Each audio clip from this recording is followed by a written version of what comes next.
అనిపించలేదంటే యోసేపులో ఐకిచ్యమానికి ఎలాగున్నాడు? యథార్థంగా ఉన్నాడు, ప్రత్యేకంగా ఉన్నాడు.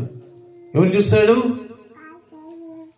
ఈ ఒక్క వ్యక్తి. అర్థం చేసుకోండి, this man came from Canaan and carried Jesus with him. Canaan నుంచి వస్తే ఏం తీసుకొచ్చండి? యేసయ్యని తీసుకొని వచ్చాడు. Praise the lord. This what we needed today. ఇది కావాలి మనకి. Will anybody will say, and if anybody testimony, ఎవరైనా చెప్తారేమని? రే యేసు ప్రభులాగా ఉన్నాడు ఆయన, యేసు ప్రభులాగా ఉన్నది ఈమె. ద వే ఆఫ్ లవ్, మన ప్రేమ, ఆప్యాయత, మన క్షమాపణ ఇచ్చేది, పెట్టేది. ఆర్ యు చేయగలుగుతున్నామా? యోసేపుని చూసి ఆ పొతిఫర్కి ఏం తెలుసంట? ఆ భోజనం తప్పితే, ఆ భోజనం చేసుకోవడం ఏమీ తెలియదంట. బహుశా ఎవ్రీడే మెనూ పెడుతున్నాడేమో ఈ మనిషి.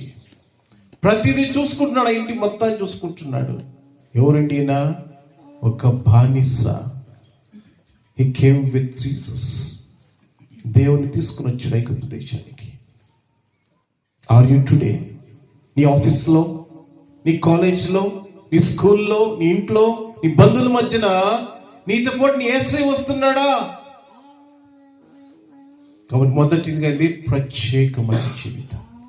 రెండోదిగా ఎలాగున్నాయంటే, ఎలాగా తన భార్య వచ్చేట చెప్తుందంటే ఏమని, ఏం చెప్పిందండి?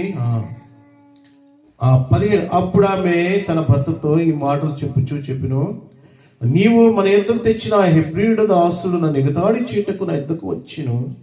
నేను బిగ్గరగా కేక వేసినప్పుడు వాడు తన వస్త్రంలో నా దగ్గర విడిచిపెట్టి తప్పించుకొని బయటికి పారిపోయానని. కాబట్టి అతని యజమానుడు ఇట్లా దాసుడు నన్ను చేసినని తన భార్య తనతో చెప్పిన మాట వినినప్పుడు కోపంతో మండిపడి. ఎప్పుడు అనుకుంటాం ఏమనుకుంటామండి? ఏమనుకుంటాం చెప్పండి. కోపడ్డాడు పొతిఫర్ ఎవరి మీద? ఈ బోధకులకి టెన్షన్ కూడా ఏం చెబుతాడు అన్నా అని. యోసేపు మీద కోపం వచ్చింది. అలా ఏం చెప్పింది తెలుసా ఆమె? నీ దాసుడు వాడు హెబ్రీయుడు.